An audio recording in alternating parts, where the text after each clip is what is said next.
We can't hear you, Sylvia. I'm not Oh, saying anything. I just can't get any. This is the first time I've heard any sound.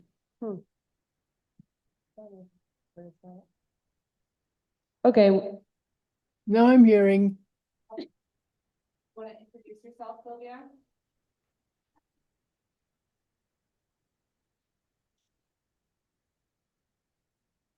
I have nothing more to say, so just She's just saying. carry Okay. on. Thank you. Cool. Thanks for being here and welcome to some new neighborhood members, folks. Thanks for being here. And yeah, everyone had a chance to use the microphone. We're trying to keep it kind of close and straight ahead. Yeah. Like this. Perfect, Mark. Awesome. So we're just going to move right ahead to the open forum portion of the agenda. So this is time for anybody to make any announcements, invite folks to upcoming events, voice an opinion about something coming up. Got one from Linda, and then I saw one over here, one over here. Great. I'm not good at these. Is that better?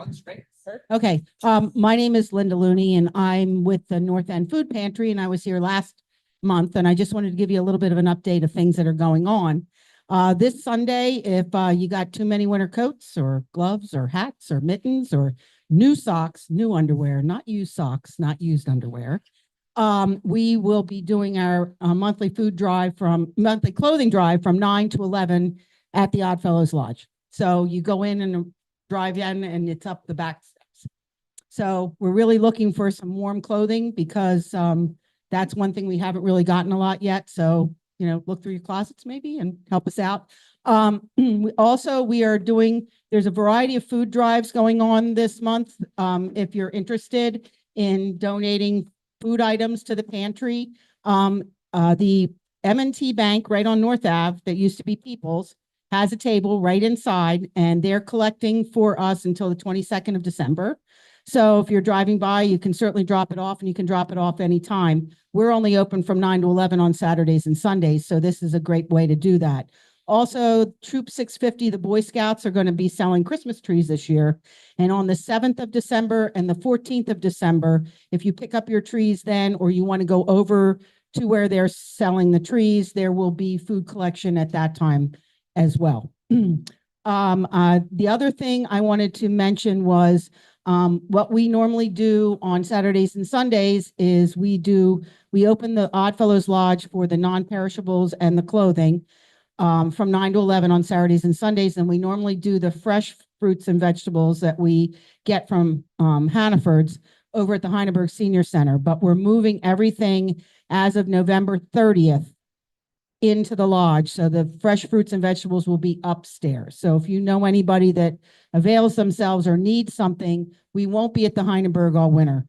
In the past, it's been outside. Everybody's had to stand outside, including a lot of our guests that come, and a lot of them are elderly, and we really thought it was better to move everything inside.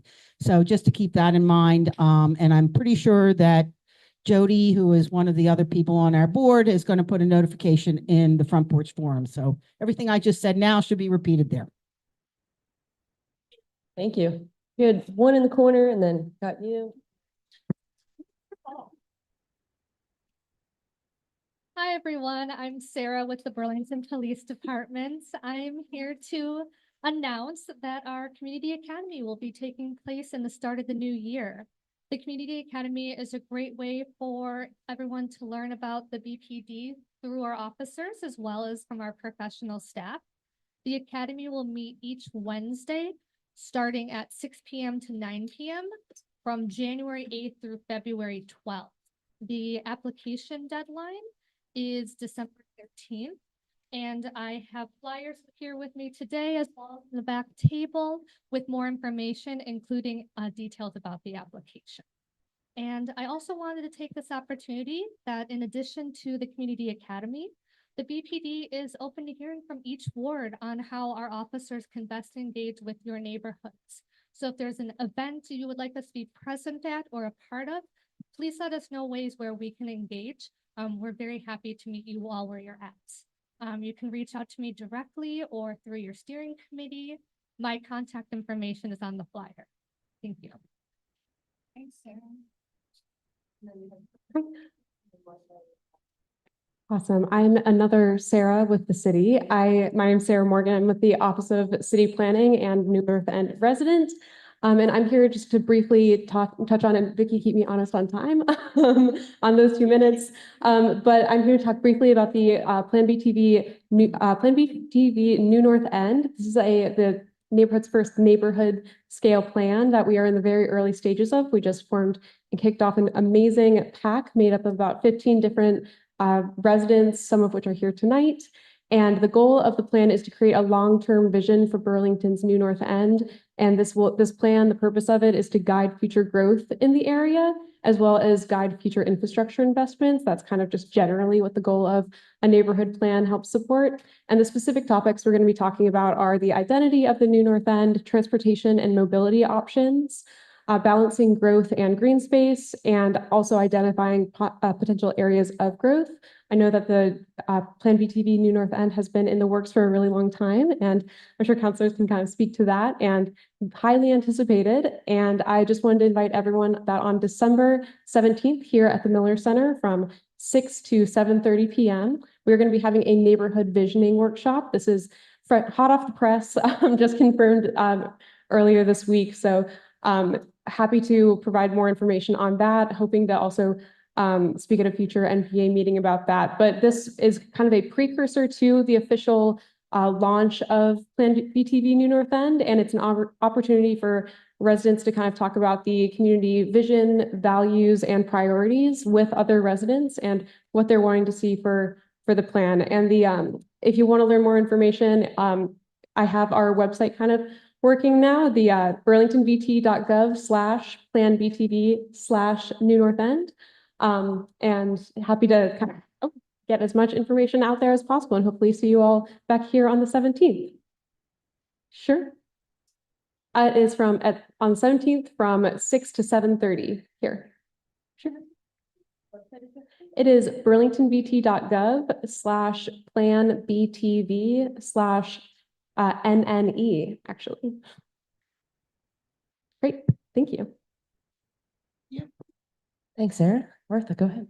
Hi, I'm Martha Malpas. I'm here with a calendar from the Heineberg Center to show you the wonderful activities that we have to offer. There's some copies on the table. And thanks some of the participants of the center I see here tonight.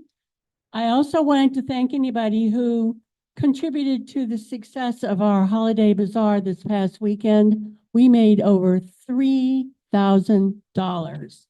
So thank you.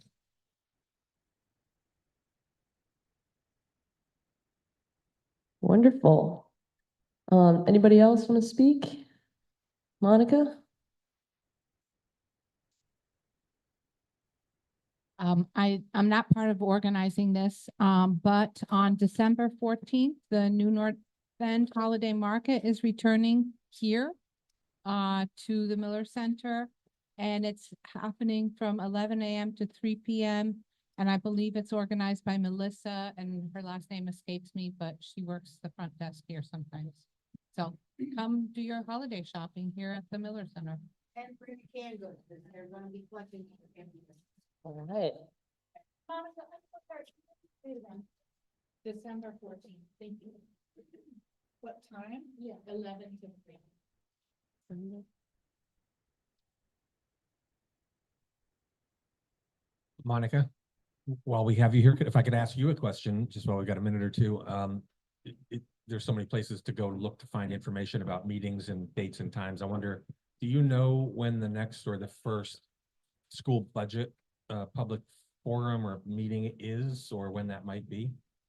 Well, we've been discussing school budget at the last couple meetings, but our next meeting is Tuesday, December 3rd at Hunt Middle School. And so that's when a lot of the school budget will be talked about and presented, and everyone's welcome. It's an open meeting, and we start with public comment right at the beginning of the meeting. So it starts at 6 o'clock. Cool. While we're putting dates in our calendar, I'll just jump in with our next NPA meeting is again going to be the third Wednesday instead of the fourth Wednesday of December. So that'll be the 18th here from 6 to 8. And that'll be out on Front Porch Forum again, but just while we're all in our calendars, figured I would throw that in there. Anybody else have any announcements or comment for open forum? Wonderful. All right. Great. Hearing none so far. We can just move on to our next point. And that will be to invite Owen Milne up to tell us a little bit about what the Community Sailing Center has coming up.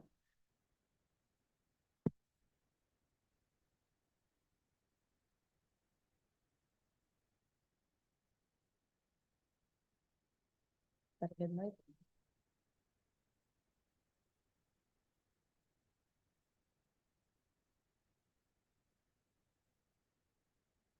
Thanks everybody for having me here. Just a quick raise of hands of people who know what the Community Sailing Center does. I see a Community Sailing Center hat over here, so that's one for. So I'm just gonna flash onto the screen our mission, just so that, you know, for those who may not know what happens in our building down on the waterfront. Our mission, as you can see here, is to encourage and celebrate the responsible long-term use of Lake Champlain by offering educational and recreational opportunities for everyone in our community. And that word salad is really best kind of put together in the slogan, Lake Access, Life Lessons for All. So, and this manifests itself in all sorts of ways, whether that be able to go rent a boat or a kayak without having to own one, or things like doing the floating classroom STEM programs for 4th and 5th graders in Burlington, or things like sailing for individuals with disabilities. That's a few of the whole host of different programs that we've been doing over the years. And what we wanted to talk to you a little bit about today and get feedback on is bringing something back that we used to do that we haven't been able to do for a while. So it's a little hard to see on screen here, but that building in the middle there is our building down on the waterfront. And the little shaded area to the right of that is where our storage yard used to be when the Moran plant was the Moran plant. What we used to be able to provide was a program, storage program for individuals that had kayaks or canoes or paddle boards. And instead of having those items be something that you're weed whacking around in your backyard all summer long or stuck in your garage, what we used to offer is the chance that you could actually store that down at the waterfront all summer long without having to lug it onto your car. And so it really promoted people biking down and just enjoying the, well, that's better. Enjoying the lake without that encumbrance. So when the Moran plant was done, that was a service we were no longer able to provide. And in 2021, after the Moran plant had been completed, we started fielding 200 plus angry phone calls from people saying, why can't you do this anymore? And the reality is that our building really only allows us to have enough to be able to support the boats that we own and kayaks. So what we're looking to do is to try and bring this back to Burlington. So there's an area to the north of our building that is what's considered part of the urban reserve. And it is an area that is also kind of an ideal spot for us to be able to provide this service and bring it back. We also just built our $4.3 million waterfront this summer. I don't know if many of you noticed, but there's now a really nice 50-foot wide concrete sloped walkway that goes right out into the lake that is really ideal for anyone who's a paddler or a kayaker to be able to store right next to our building and then take their kayak and paddleboard and go out on their adventure out on the lake. So we're really well, if better than ever, able to provide this service again to Burlington. So there's a rendering there on screen that kind of where you can see that the area that we're talking about right over there is almost the same size as the Moran plant yard that we used to occupy over on the right-hand side. And what we'd be looking at is really just bringing this back to Burlington and providing that easy access that we used to do. So a important part of our outreach efforts right now are to get a sense from people, whatever questions or concerns there might be about bringing this back, or things that beyond just storage that we haven't thought about that might make the space even more exciting for people to take part in. So I'm going to leave it there. This is really our focus with this is to really get feedback and ideas from folks on what we could be thinking about when it comes to this project. So I'll leave it there. Thanks, Owen. Does anyone have any initial questions or thoughts? I see two hands over here. And then Sarah, so we'll go 1, 2, 3. Hi, I am a 4-time cancer survivor, and through Vermont Adaptive Sports, I got to go sailing down there 3 times on a 23-foot boat, and it was amazing. It had a special big wheel on it, and I sit in it, so it's like a chairlift. So my feet weren't even touching the ground. When you tack, your feet you don't have to switch sides of the boat. You know, so that was really helpful to me. And I also had done with Northeast Disabled Athletic Association, I have done adaptive kayaking also. But like they would provide the kayaks if we go to Waterbury Center. But if I could have my own kayak, maybe right down there, maybe I'd buy my own too. Maybe that would be amazing. So I don't know. It's pretty cool stuff. Thank you. Yeah, and also because the waterfront has been redone, we're now actually fully ADA compliant, whereas before, there was rocks and it was actually kind of hard to get down to our waterfront, but we're really, even better positioned now to be able to provide that. I have an electric tricycle to get me there too. Thank you. I wanted to suggest that we figure out a way to show the documentary No Other Lake. I don't know if anyone has seen that, but it was made a few years ago.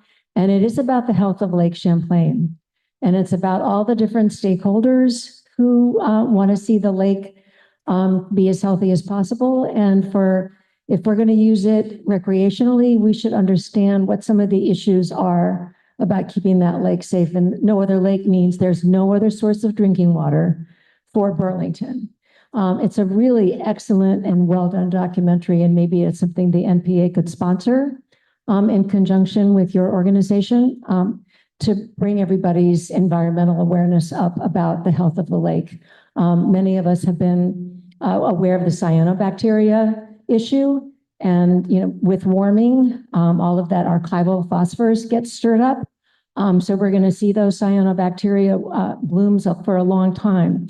But what it does, but understanding and getting educated about it means that we can lobby the legislature about controlling some of the agricultural runoff for the future. So anyway, that's my suggestion.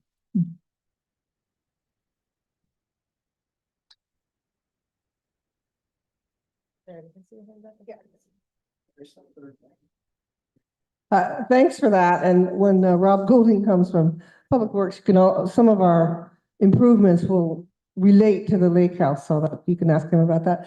I was just curious, when you say storage, is there going to be a building there, or is it gonna, and there will be fees for the storage? Is that how that would work? Yeah, there would not be a building. It would be a pervious surface. Yeah.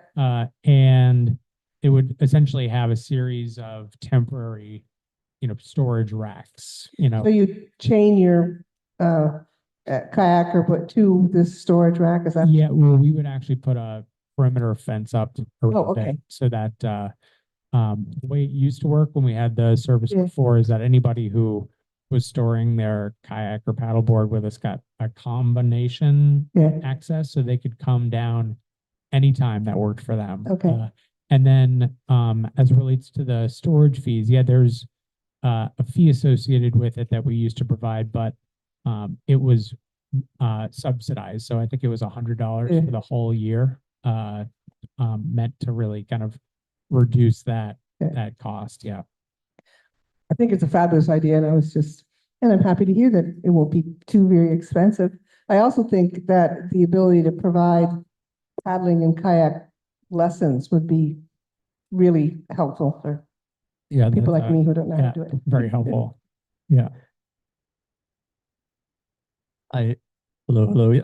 I had praise and then a question, but then the question just got asked. So I'll just say the praise. When my friends and family talk or ask about Burlington, one of the first things I say is you can go and rent a 6-person sailboat for it's so cheap. So it's just really amazing.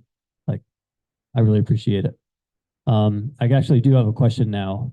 What would it look like to have going back to the renting, to have a rentable kayak that you just pay a fee, and I don't know if it's self-serve or not, but that's my favorite thing about the marina, because you don't have to go and buy your own craft. And the best part of having a boat is buying it and selling it, and you don't have to deal with that. Because the other option I would have is I'd try to get my neighbors to come together, 4 of us, 5 of us, and joint buy one, and then we'd store it. But it kind of ends up being the same thing in a way. Yeah, that's my question. So we actually have a fleet of 30 kayaks and 20 paddle boards for rental already. Yeah. So yeah. Anybody? It's like $16 an hour to go out and use. Yeah. The only caveat is we make sure people stay in Burlington Bay. Yeah. Yeah, there's an area we try not to let people outside of, but yeah, that's the only small print. Don't try and take it to St. Albans. Yeah. All right, we do have one question from online, so I'll invite Sylvia to ask away or comment. Yes, I wanted to ask again for the title of that film, and to say that I've become aware of some pesticides that come down from streams into Lake Champlain. So I think we have an opportunity to communicate with folks upstream about the uses here, and that we need to cut back on the pesticides. So Sylvia, What's the name of the film? Yep, the name of the film. Somebody had brought up the documentary. No Other Lake. Did you get that, Sylvia? No Other Lake. Please say that more slowly and clearly. Yep, it's No Other Lake. Thank you. Yep, and Sylvia was talking about the pesticide use and talking about our neighbors upstream and communicating on lowering that. Is that correct, Sylvia? Yes. Okay, thank you. Is that a speaker that you're connected to? Is there a way of turning that up so when people speak online, because it sounds like it's coming through that big black box in the back? No, it's coming through. It's just my computer, yeah. And it's as high as it will go. Okay.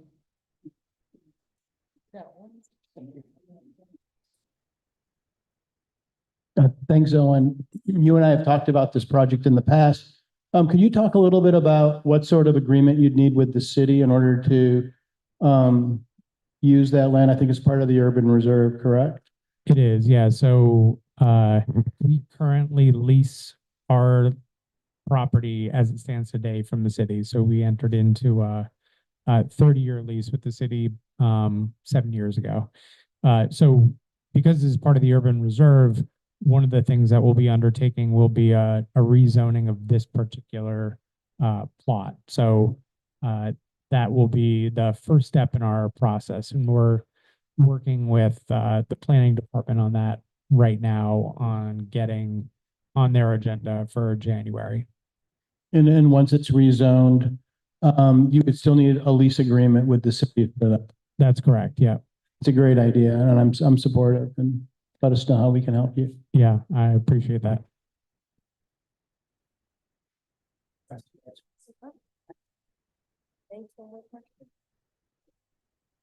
It's difficult to see exactly the area that you're talking about, but is there any vegetation there that's got to be removed?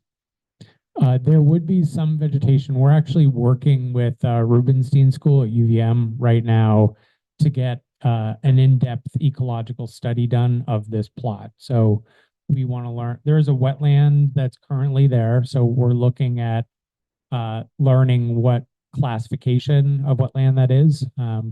That hasn't been done in over 20 years in that particular area.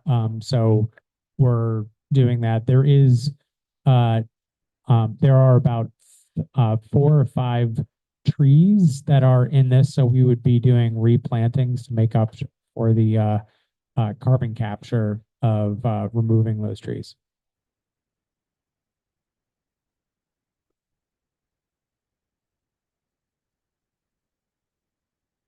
Wonderful. I think we have a moment for one more, since we're ahead of the agenda. Go ahead. Yeah. So awesome idea. Joan used to keep her kayak in the old spot. So it's a wonderful thing used by all and would be a fabulous addition to the waterfront for the city, I think, for sure. So do I understand that, right, this would be the sailing center's budget, not a city, this is not a city new line item for the city? Yeah, we would fund it entirely. Yeah. Then one, awesome. That's fab, even better. It's enough coming. We'll hear. And it's actually revenue to the city because we'd be paying for the lease of the land. So it's no cost. So Yeah. there's a lot of boaters down on the waterfront that would provide some extra revenue to you then, as that was always talked about in the old days when the new marina was coming in, that there'd be space for small boats to winter, on their trailers there. And so you might have you could, if you made it open to a lot of Perkins Pier boats and a lot of other Burlingtonian-based boats, that glad to pay you guys right there to keep the boats for what it's worth. I have to say, you need to use the microphone. If you don't use the microphone, no one online can hear you, and no one on YouTube can hear you. It's not on the tape. So don't talk with your mic hand. Talk with the other hand. Cool. Well, thank you. Well, thank you all. And as we take in this feedback, you'll start to see this plan morph and change. So when we call it preliminary and early stage, we absolutely mean it. So we want this to be used by our neighbors. So the more ideas that we have about how to make it a really enjoyable new access point for the residents is really helpful. So thank you all very much. Thank you. Thanks, Owen.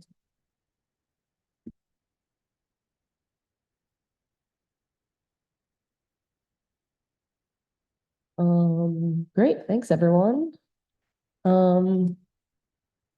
moving ahead on the agenda, is Robert Goulding here this evening?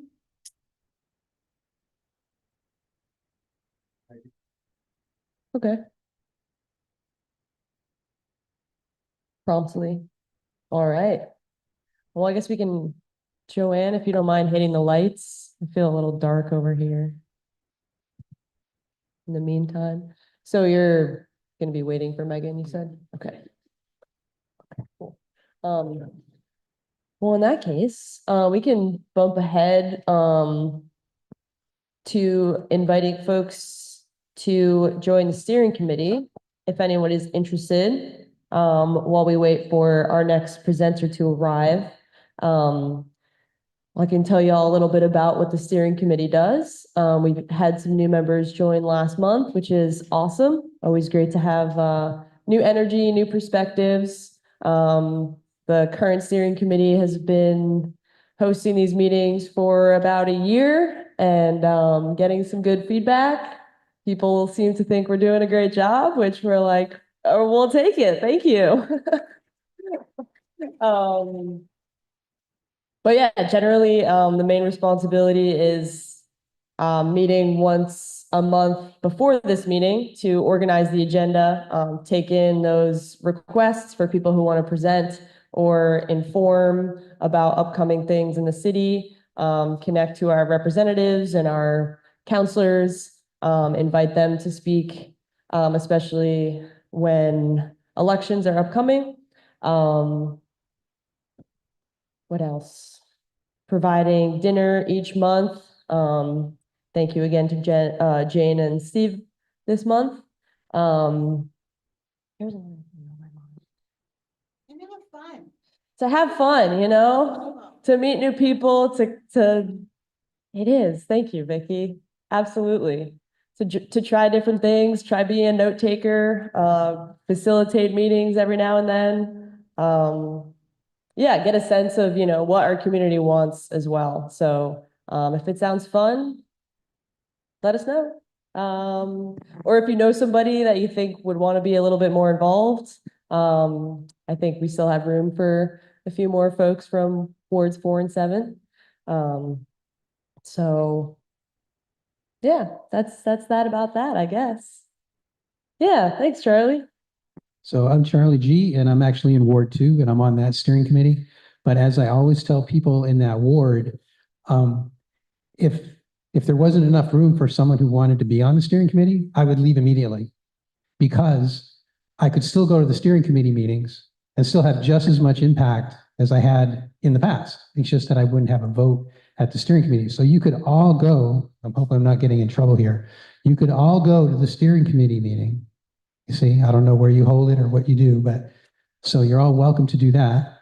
And just like you're all welcome to come here tonight. So you don't have to be on the steering committee, an official member, to actually have an impact on what happens at these meetings. And so that's what I usually emphasize in Ward 2.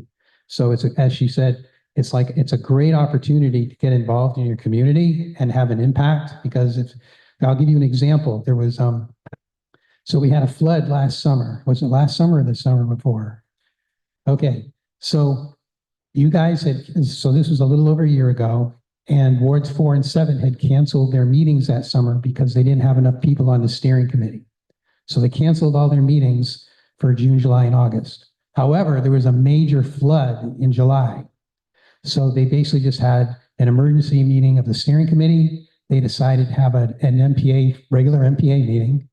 And it was based, so those people arranged for this Megan Moore, who's going to be here tonight, and other people from the water department to come to that meeting. And they had a meeting and 100% of that meeting, which was about 2 hours long, was devoted to talking about the flood and the fact that the city needed to change the water and the sewer lines in Ward 7.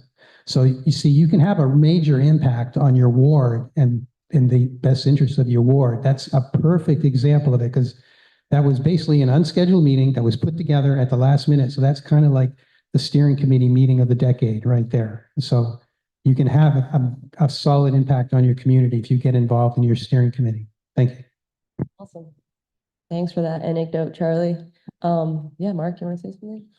So there is a process You can facilitate if you want. There's a form that you can click down, about 5 clicks on the city website. But I printed out some little strips so you can type in the URL and go directly to the form. You can take a few, there's 50 of them. You can hand them to someone that you want to be a presenter and just say, go to this web location, fill out the form for Ward 47, and then it'll get reviewed by the steering committee and get scheduled. Thanks for that, Mark. I was going to mention that, but you beat me to it. Seamless work together. Aren't we a great team? Tag team. Cool. All right, well, now that we talked about the steering committee a little bit, we're still waiting, so we'll move on to, talked a lot about how we can all contribute to these meetings. If there were any ideas popping up for people right now, that was something that we added to our agenda tonight if there was time that permitted. Sounds like we already have some ideas over here, so if anything else comes to mind for people, we'll invite you to chat about it. Hi, I did notice that Monica unfortunately just left, but I was thinking, if possible, I'd really like to hear Monica present a little bit about the school budget that they're working on and proposing. I mean, some people, of course, you can go to their meetings as well, but I think especially before we're really in the position of deciding to vote on the school budget, be really good to hear more about the process and what's under consideration this year. So if Monica could present in December, that'd be awesome, or January, whatever fits in the schedule that you arrange. Yeah, thank you for that. Go ahead, Sarah. Thanks. In that same vein, and I talked to Joanne, we're gonna likely have at least 4 charter changes, and I will come present. So I just wanted you to know that's coming. There will be a meeting on December 11th, a public meeting on the charter changes, which is before the 18th, but it'll be at the library at 5. So if you're dying to know ahead of time, you can go to that meeting. And, you know, I certainly agree that we need to have,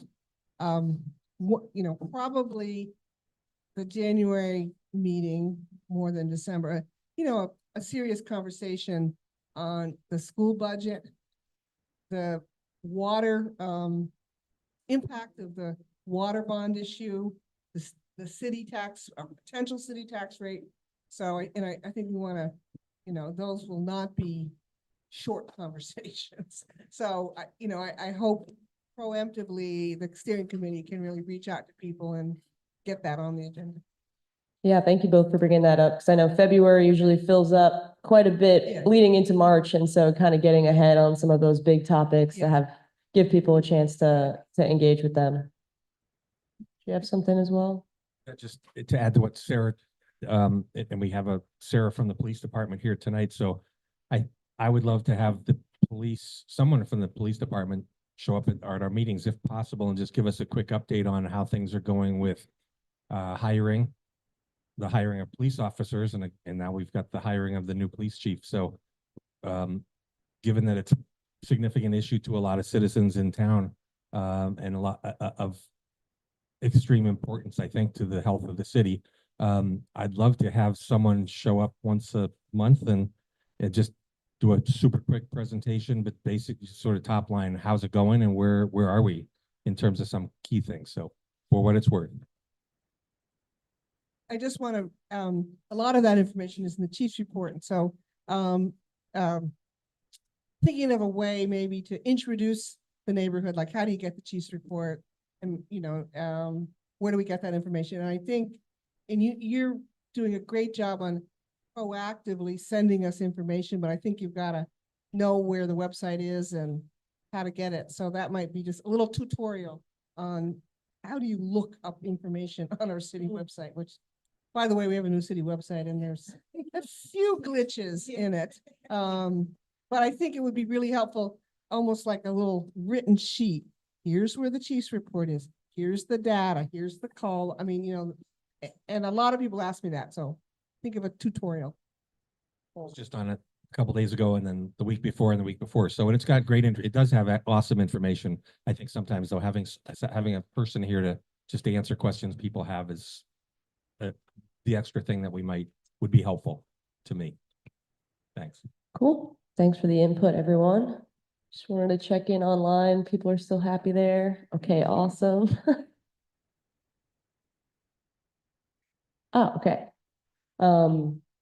Still need a few more minutes, Megan. I just wanted to, are you ready to roll? Okay, I mean, yeah. I just know the last time I was at a meeting, which wasn't last month, but the month before, the Plattsburgh Ave traffic was a topic of conversation, and when I went by there recently, it is now demobilized. How are people feeling about it? Feeling all right? Yeah, sure, Sarah. I just want to also highlight that as kind of like an importance of why Plan BTV New North End is kind of like very important to participate in. A lot of these kind of pilot projects or these these temporary projects do come out of city plan or city scoping projects or small area plans. So again, just that piece of why someone might say, oh, why are you doing another plan? There's so many of them.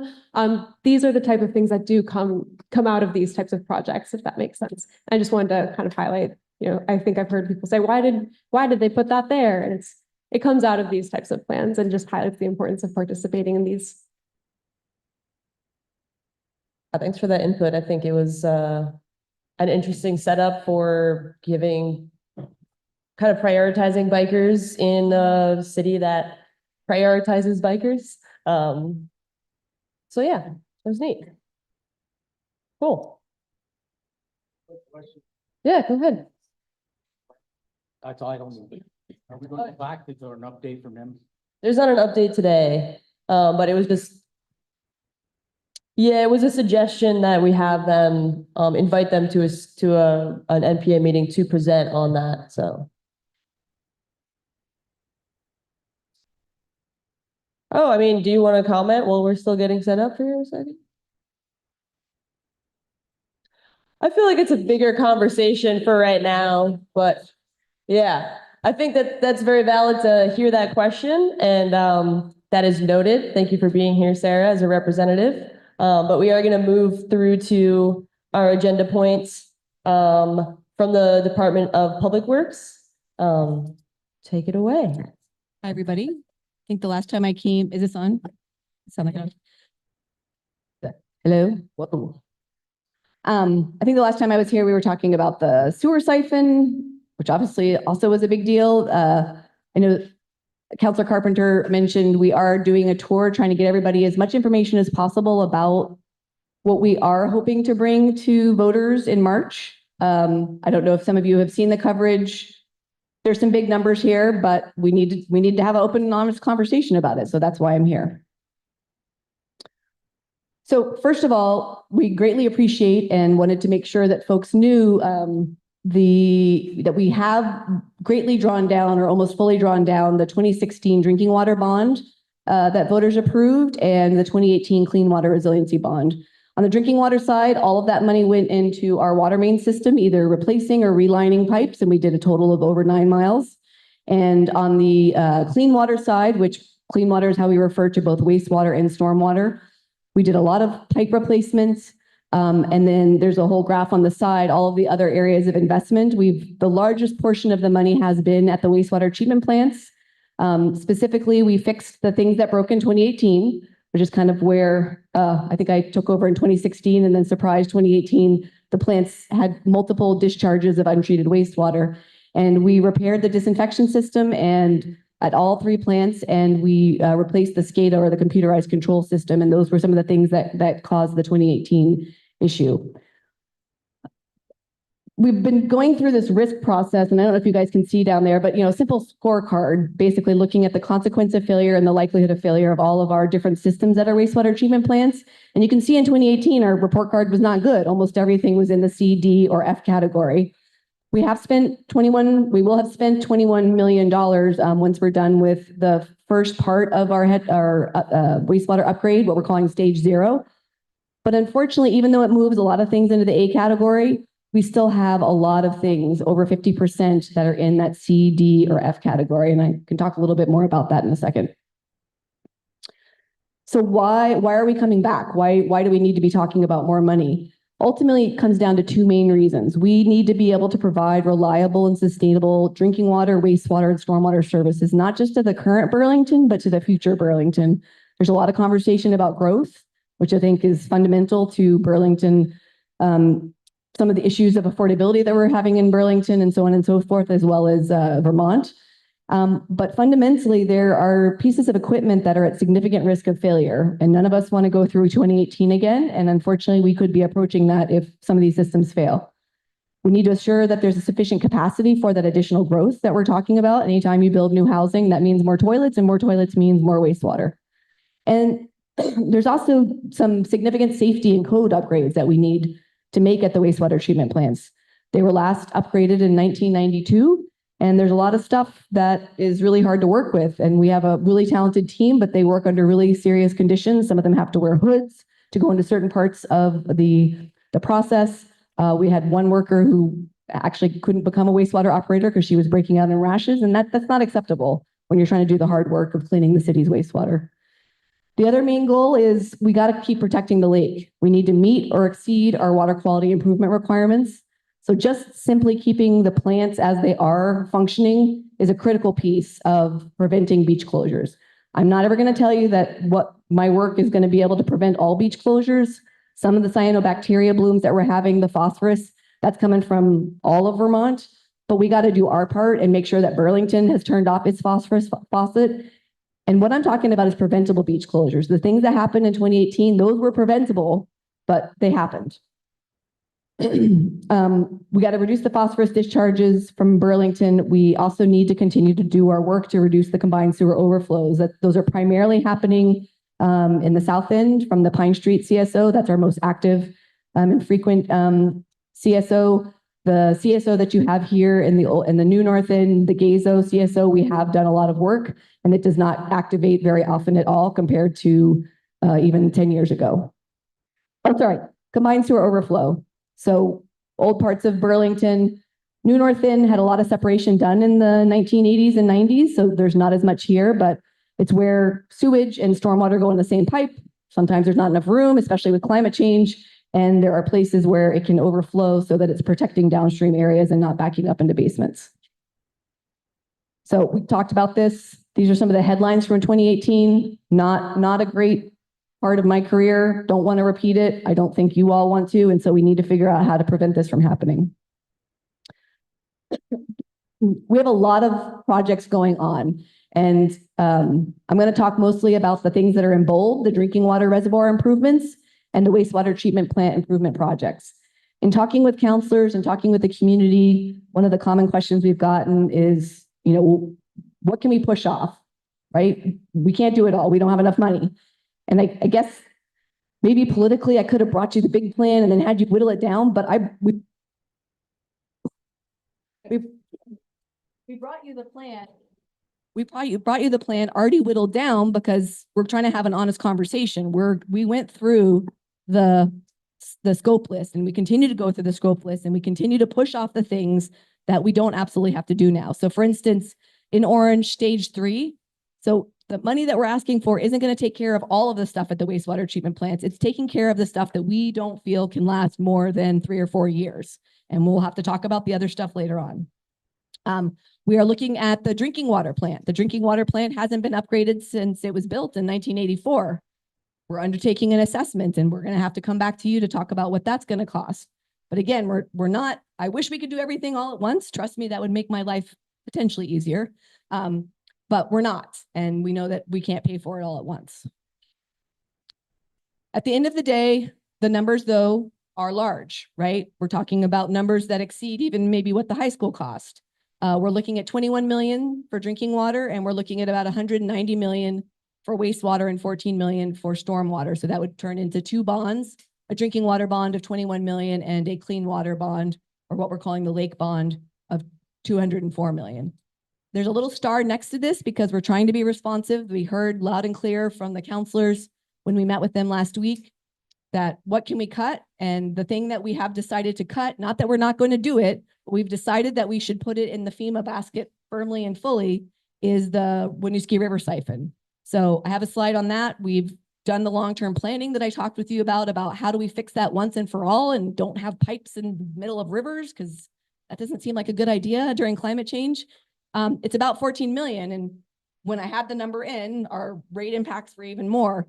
We do believe that that should be funded by FEMA, and we're going to put our eggs in the FEMA basket. And if that changes, then we'll have to come back to you and talk about that, because it is an important project for us to do. Why now, right? Megan, can we push that off 2 or 3 years? Can we wait until the city figures out its financial issues? And the problem is, like, we really can't wait. The likelihood of failure for some of our equipment is just way too high. And at the end of the day, if the stuff breaks, we're going to have to fix it. Otherwise, we're going to have permit violation, raw sewage in the water, and that's going to be cash, and that's going to be even more expensive. And at the end of the day, trying to retain some of my best team workers, like, it's really hard for them to keep showing up to a system that is breaking over and over and over again. The other piece is, the new permit that we're going to get. We're actually going to be required by our permit to implement the additional phosphorus reductions that I talked about. And we only have until 2030. Unfortunately, and this is the last bullet, it's still going to be 2 years of final design. This is a huge project, and we're just through preliminary design. And then construction is going to take another 2 years. And so we kind of have to really start now, ideally yesterday, but we really have to start now. The piece on the housing growth. Now, nobody knows exactly when housing is going to come, but we know of many projects that are being discussed right now. And when we start to graph out the additional flows that would be involved, both of the projects where we've already permitted and approved them and they are heading towards construction, as well as additional projects such as the one in the South End. Fundamentally, we need additional capacity at main plant. So at main plant, I mentioned this, the last upgrade we had for the wastewater treatment plants was 1994. It continues to baffle my mind that we didn't have wastewater treatment on the Burlington waterfront until the 1950s. So raw sewage was just going in the lake. Here in the North End and East Plant, which is on Riverside, those were built in the 60s. Since then, they were upgraded about every 20 years. We are now at year 30 with main plants. So we are overdue with what is a typical upgrade cycle on wastewater treatment plants, which have very harsh environments, all the stuff that people flush down the toilet, all the gases and whatnot. It's why not the entire plant, but a lot of the equipment components inside need to be replaced. When we're going into this project, we have 5 main goals: resiliency, which is keeping the stuff working, making it better, making sure we have adequate modern redundancy. Those environmental improvements that I talked about, particularly the phosphorus benefits, increasing the capacity at Maine to accommodate the growth within the community. And there's some money in there for worker safety, and there's money in there to reduce offsite odors. We know the wastewater treatment plant, unfortunately, does smell like wastewater. And when you're trying to use the bike path in the Burlington waterfront, the smell could be better. And we think so too. This is just a reiteration of that report card. Again, more than 50% of the systems are at a C- grade or worse, with most of them at a D. And this is just not a thing that we want Burlington to experience. On the phosphorus side, these are the requirements we need to meet. So under current treatment, and we provide excellent phosphorus removal. It's about 92 to 94% removal of the phosphorus that already comes down. So they're already kicking butt for the lake, but they got to kick more butt because we're a large treatment plant and we've been assigned these tighter loads from the state. We went through a process where we actually looked at 3 different tertiary treatments. So this is a 3rd level of treatment that gets phosphorus down to the limits of technology to 0.1 milligrams per liter. And with that, we're able to exceed our goal, which is great because it provides us a little flexibility. If we didn't have this additional flexibility, we'd actually have to spend even more money on the stormwater side to get phosphorus out as well from the stormwater. But they're allowing us to combine our sort of requirements across the sectors and kind of put all our eggs in the wastewater basket. Doesn't mean we're not going to still do stormwater treatment, but it just gives us more flexibility about when and how we do that. This is the graph that I was trying to tell you all about when we look at the impact of additional flow. So our current permit limit, this red solid line up here, that's the maximum amount that we could discharge. But there's this other little tricky thing called the 80% sort of permit limit. When you start to approach and get beyond that, the state kind of starts to watch you a little more closely. It doesn't mean that you can't have new connections, but we are worried that if we are above that limit, which we could be with these projects that are coming, we anticipate would come online through 2028, and then we start having permit violations, that's not going to be a good look. And we don't want to be in the situation where we can't welcome growth with open arms, at least from a wastewater perspective. So by doing the capacity expansion we're talking about, we would be moving that upper maximum permit limit up here with the 80% dotted line here. And you can see based on the trajectory, even with the projects that we believe might connect through 2045, we would still be okay and below that 80%. So we're trying to set Burlington up for a nice long future. One of the components of our project is to not have 3 treatment plants. 3 treatment plants is a lot for a little tiny town, and you got to keep upgrading them every 20 years if you're doing it right. So they actually looked at this in the 1990s, and I haven't figured out exactly why they didn't pursue it, but we think it's a good idea. When we looked at the cost of upgrading East Plant, so that's the little plant that's on Riverside, serves sort of the East End and the hospital and parts of UBM. And we looked at we looked at what it would cost to rebuild it and revitalize it. It would cost about $28 to $32 million on its own.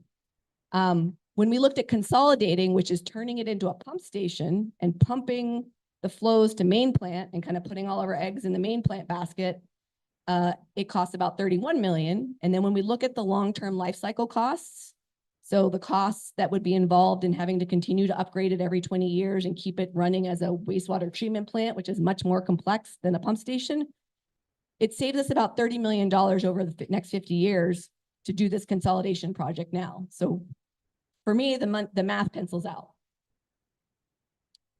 At the end of the day, the total amount, so that 190 million that I showed on one of those other slides, 178 million of it is for the wastewater treatment plant. Huge number. I thought it was huge. But when I started looking at some other wastewater treatment investments that are happening in Vermont, and if you normalize the cost of their investments by the capacity of their wastewater plants, right? We have a lot of capacity. We have 8.5 million gallons a day, whereas some of them have 2 million gallons. And it actually shows you that the cost per million gallon is well within range, right? And even cheaper in some cases than, say, Shelburne. So this, this helps me think, okay, we're not crazy for coming up with this number, right? We like to check our consulting engineers. We trust them a lot, but we still have our own engineers to make sure that they're not pulling the wool over our eyes, and really they're not. The long-term sewer siphon resiliency project. As I told you, we did, after we fixed and spent, I think, $2.4 million on the emergency, the force main, which I'm still super proud of our engineers for building in 2 weeks. And then the repair that we did in the river, we did look at what our options would be for making this not happen again. And at the end of the day, the best alternative would be to turn that point into a pump station and to do a underground force main to North Plant. Just get it out of the river so that we're gonna have to deal with climate change on other things, but I don't need to be dealing with climate change in a pipe that's in a river. As I said, we did remove this from the bond proposal because we do think that FEMA will fund it, and hope that that's going to be the case. Okay, shifting over to drinking water. This is the reservoir. Does anybody recognize this little building? Where is it? Yep. So this used to be the gatehouse for the original reservoir that was built. City of Burlington acquired the Burlington Aqueduct Company in 1867, and they had built, I think, a portion of this reservoir. We later expanded it to a full 7 million gallons of drinking water storage. And in the 1880s, we turned that little gatehouse, we put pumps in it so that we could pump water to the upper elevations of Burlington.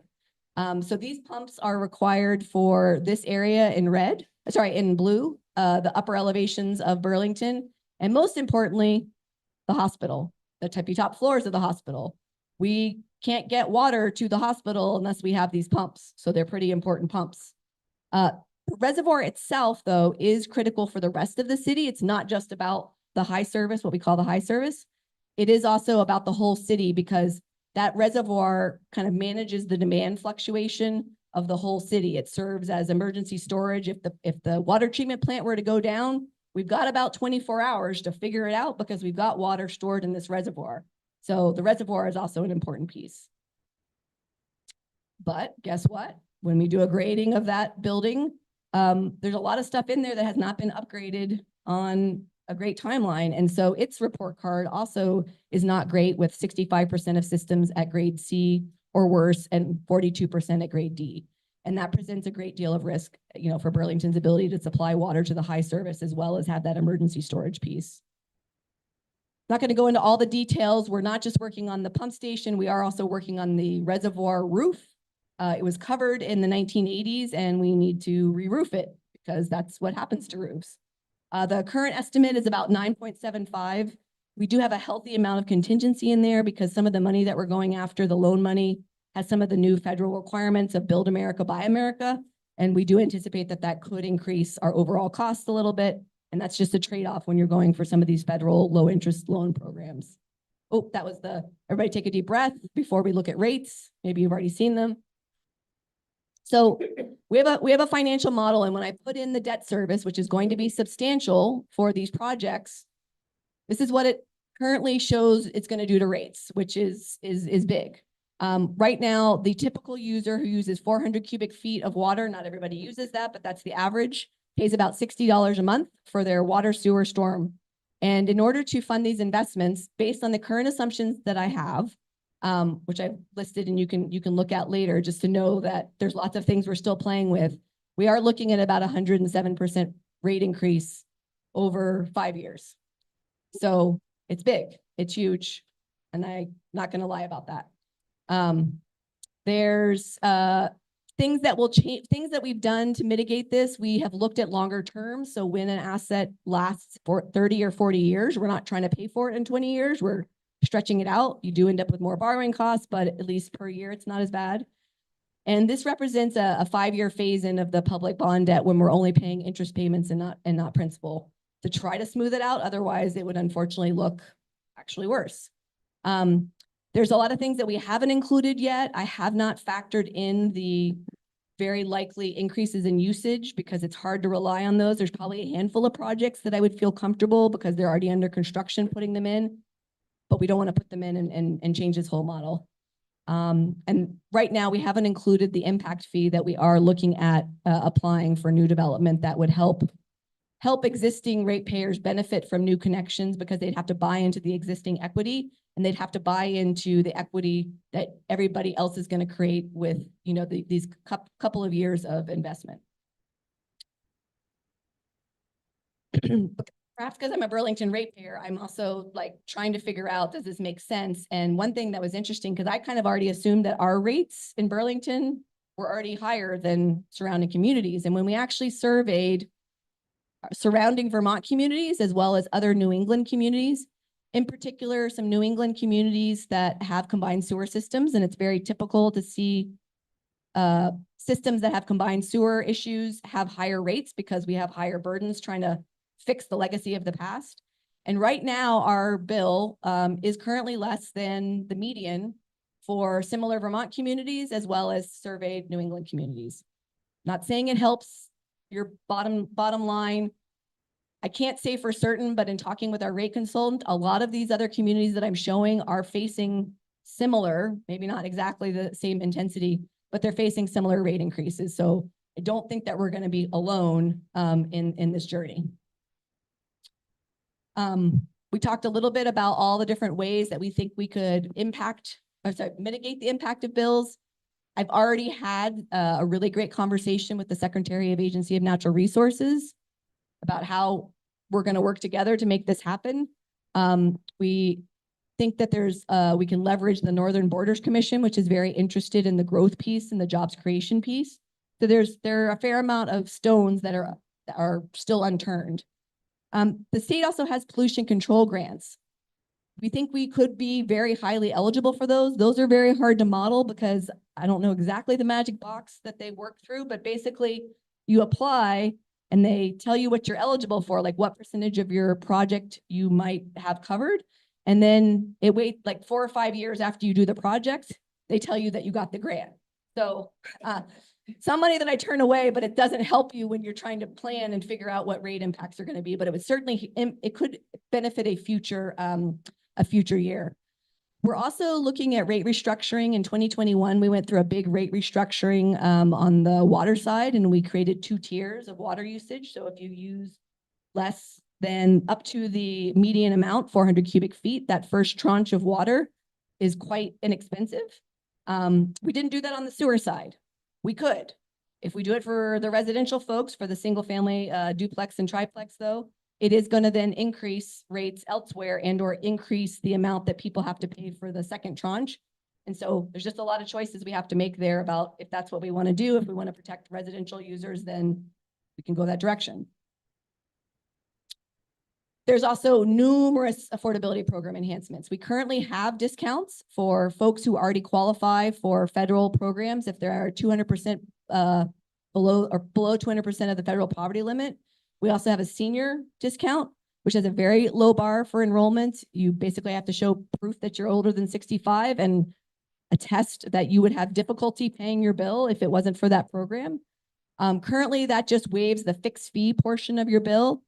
We can look at, and we will look at, discounting the volumetric portion.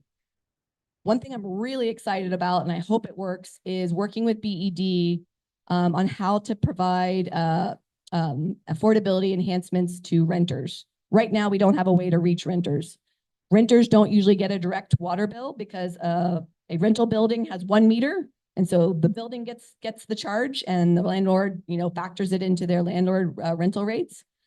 But we found out that in Seattle, what they've done is their electric company has a affordability program. So they know the renters who qualify for, say, the 200% federal poverty limit program.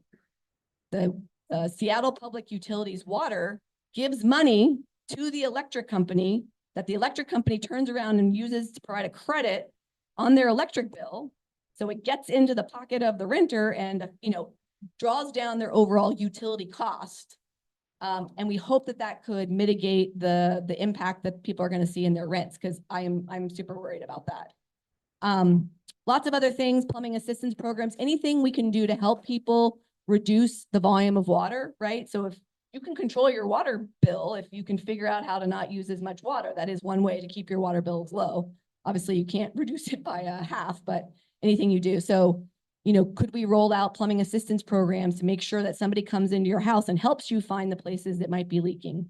We have a water sense fixture incentive right now, but nobody's using it. It's only $75. We've already thought about increasing that so you can go out and buy a dual flush toilet. And one of the things we're also thinking about is accelerating the rollout of smart metering, where you would be able to really see exactly how much you're using, set limits, right? You could set a budgetary limit, and as you were approaching that, you could get an alert. If you had a leak, it would alert you. Right now, you only know what you used month by month, and that doesn't give you a lot of control to really fluctuate what you're going to do. We're doing tons of tours. I was at the DPW commission right before I came here, trying to get the information out to everybody. We're really hoping in December to work with the TUC to look at those affordability program policy pieces and figure out what we think are high priority. And then this is all headed towards coming to the council in January.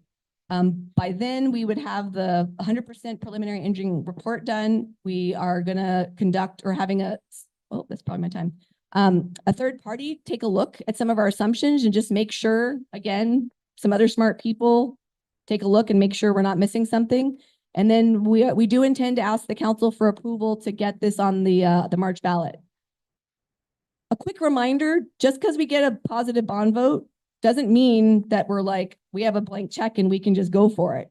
We have to keep coming back to the council to ask to actually issue the debt, right? So it's not one bite at the apple. It's the community saying, we think this is a good idea. Council, you got to work out the details with the water division, make sure that all the things they promised about what they were going to do for rate mitigation are going to happen. And then we can talk about issuing the debt. So there's a big on-ramp for all the things and all the time that we have to really figure out how to mitigate this before the council actually says, yeah, go do the project. Anybody here done a wastewater treatment plant tour? Woohoo! Yeah. It's pretty cool, right? Every time I take it, I think it's cool. We have a couple of dates left. I know they're kind of funky hours, but daylight savings doesn't do us any good. And we hope that you'll come out, you'll sign up, and you'll come out to really understand what our team does and really take a look at the equipment and understand that we're making this request for a reason. And Matt Dowell, you could reach out directly to him if you've got 5 friends. Even if you're just one person, he will give you individual tours because he loves this stuff so much and knows how important it is. So that's the summary. Hopefully we have a little time for questions. I know it's a lot of material. You do have the presentation, and you can reach out to me directly with any specific questions. Go to the website. We don't have the FAQs up, but we're working on them. Thank you so much, Megan.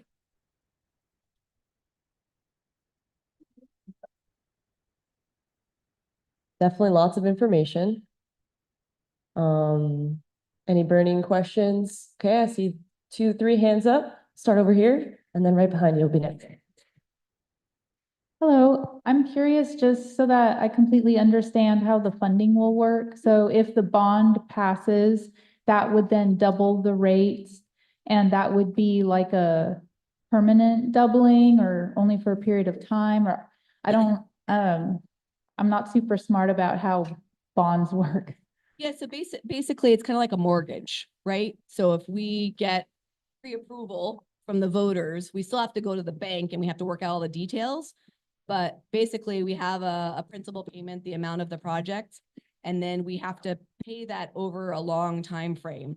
Some things are over 20 years, certain things we could pay over 30 or 40 years, but that large payment is going to be there for at least 20 years. For example, 2035 is when some of our old debt is gonna retire, and you can actually see in the rate model it gets a little happier there because it's losing that. So is there a future date that's probably beyond maybe all of us? Yes, but it does become part of the constant battle that can be mitigated only by, say, a whole bunch of new customers coming in. So if a whole bunch of additional demand comes in, there could be a future year where, even though I predicted that we would still need a 3% rate increase to deal with operational, just cost of everything going up all the time, we might not need it that year because, hey, we had all these people connect in and woohoo. That's what we at least say. Let me see that. Does that answer your question? Yeah. Hello, yep. So I did go to that last Saturday meeting, and I figured I'd just share my thoughts as some random citizen who went there and had some thoughts on it. One of the main ones is that there's so much information here compared to the walkthrough, except the walkthrough, you get to actually see how it works. You have an appreciation of the chemical and mechanical and electrical, just machines and system that cleans your ship. So it's kind of interesting.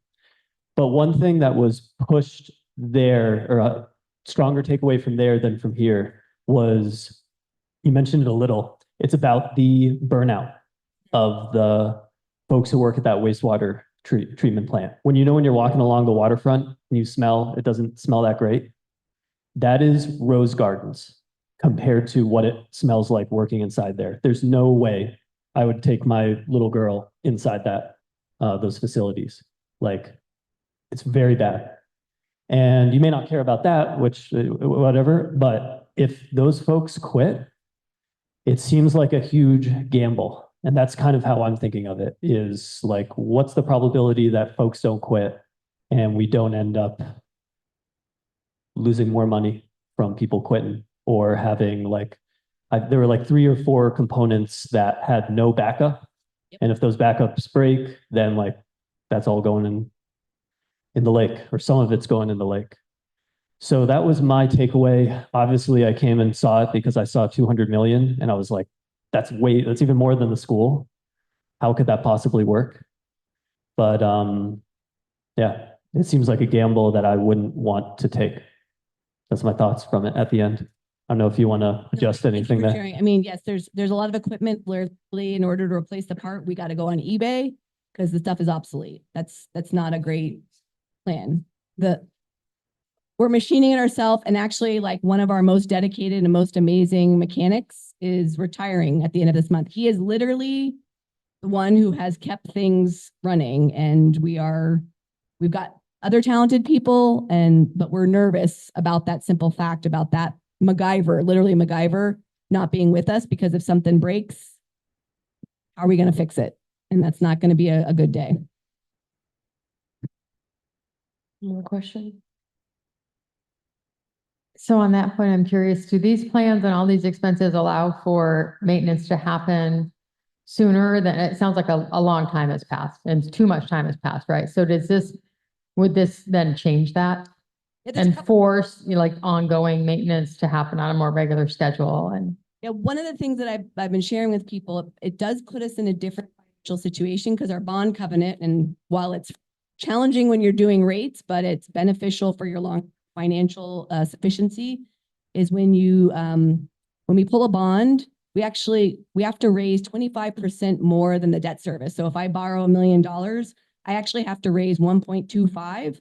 On the off chance that in that given year something goes wrong, I need to make sure we can pay our bond.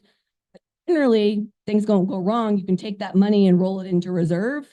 And so when I look at our financial model, even though I'm also planning, I've actually programmed some of that money in later years to pay for some of the things that are in our capital plan. But we will start to get a little bit of a nest egg that will allow us to be able to make those investments. We're also building, particularly main plant, with additional redundancies, which is going to make it hella easier to take something down and not be in this risk situation. Sometimes we don't take it down because like if we take it down and something happens, we're in trouble. But like by adding a fifth secondary clarifier that gives us the capacity that we could take one down. We're adding redundant trains in our aeration system, which similarly allows us to do the proper maintenance on a proper schedule without like having to, light candles and hope that everything goes well. So yeah, I'm not going to leave this place in the place that I found it. well, I just want to say thank you. It sounds really stressful what you're all dealing with. So thank you. We use a lot of humor. Poop jokes mostly.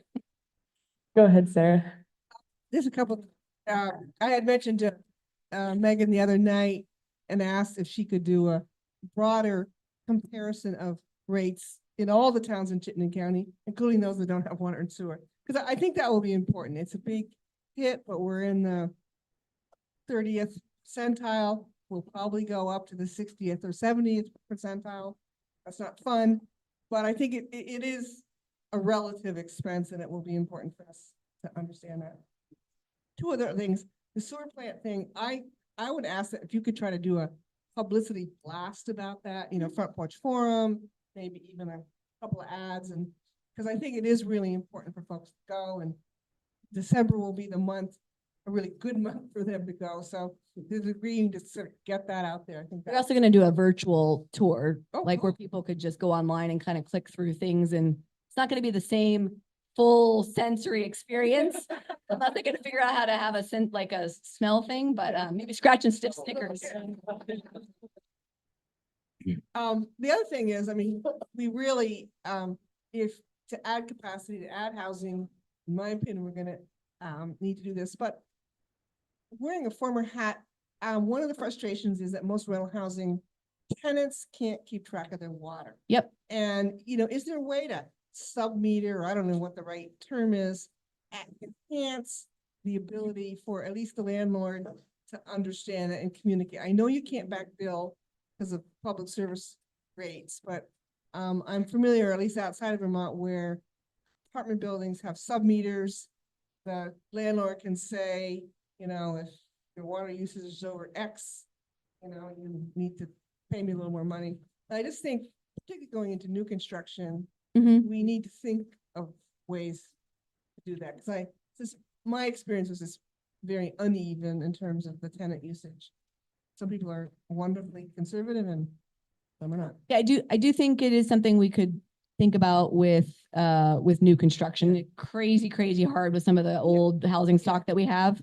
But let me think about that a little bit more. We have to figure out because we do charge the fixed charge based on the meter. So if you meter every single one, there will be an increase, but I think let's think about that and talk Well, more. and my concern is, and hopefully it won't happen, but landlords have a big jump, particularly larger buildings. It'll get passed on irrespective. To everybody, yeah. To everybody. Yep. And it's one way, perhaps you could create some incentives within a building so the landlord doesn't pass it on to everybody. Yeah, let me think about it a little bit more. And also, again, our rate consultant's great because they've worked in like so many communities and we are not alone in facing these affordability challenges. So he's very familiar with things that other people have tried and their success rates and whatnot. So let me look into that. Martin, can you write that down? Okay. Cool. I have one more here. Just because the volume of information is so, it's like a big hose. It's a dense fruitcake. The one thing people are going to remember is that 107% increase in what people are paying. And what period of time is that 107% increase going to be phased in? So 5 years. Okay, those are the two important things, the 107, but it's over 5 years. It's over 5 years. So it's about it's like a 18%, then a 20, then a 17, and then 2 years of around 12. And then after that, it's like a more typical rate increase.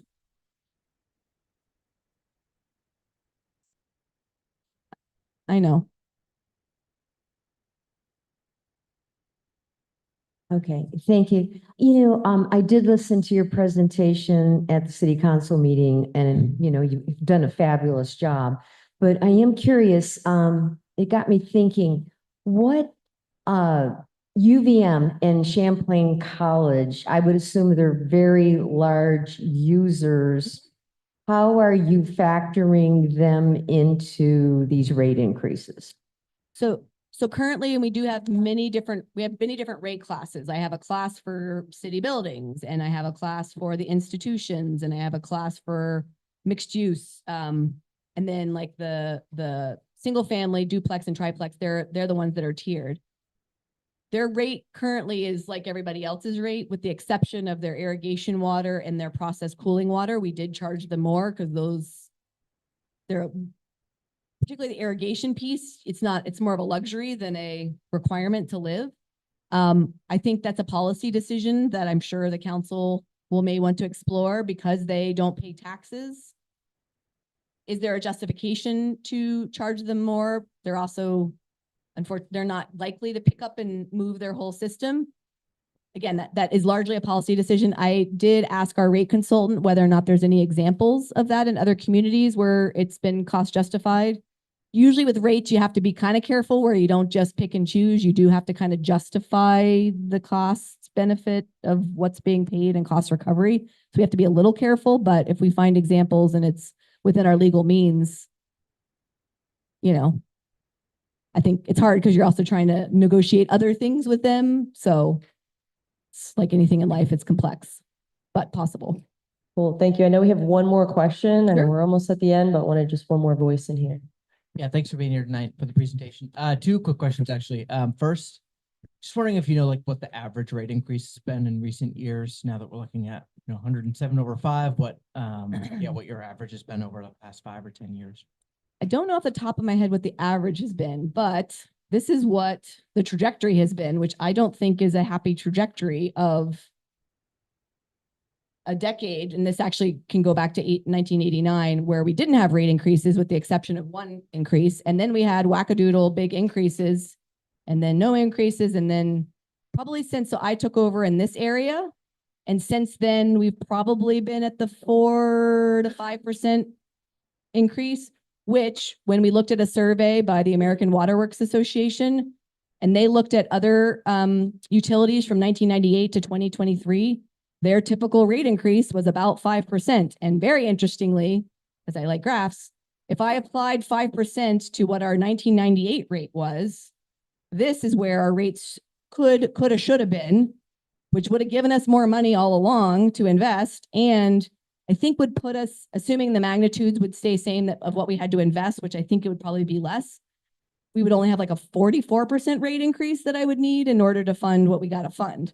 So I know people think and like that no tax increases and no rate increases are always a good thing, but when it digs us into a hole, I think we have to relook at whether or not incremental, predictable increases that match with hopefully the increases you may be experiencing. Not all people are on fixed income, but folks otherwise may be receiving, so that it just kind of stays steady and predictable instead of, I think, what we're finding across Burlington right now, where Burlington and Vermont, where I think all of our costs are going up at a very unsustainable rate instantaneously. Like that can't happen. Like that's what the problem is right now, not necessarily the investments we're trying to make, but that we didn't plan for them and do a like gentle on-ramp.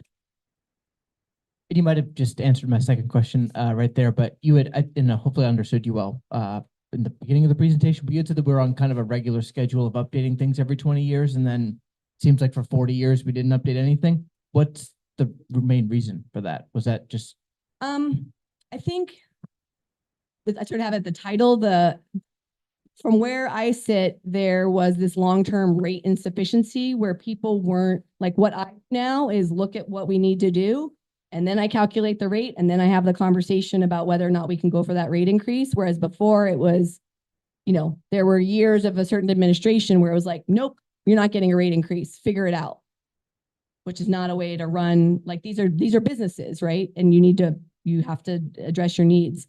I think there was also, prior to about the time I came on, a lack of a proactive asset management culture.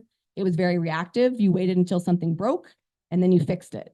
And it's just a cultural mind shift. I don't know if it's like the New England, do with little and just fix the thing that you got. But I see in some of our older employees who were in that time frame, they're still in that mentality. Like they will try to fix the same thing over and over and over again. And I say, well, how much would it cost us to just replace it? And it's cheaper than fixing it every year for 3 years. So it's like a mind shift. So I wish it was different, but it's not. Thank you so much, Megan.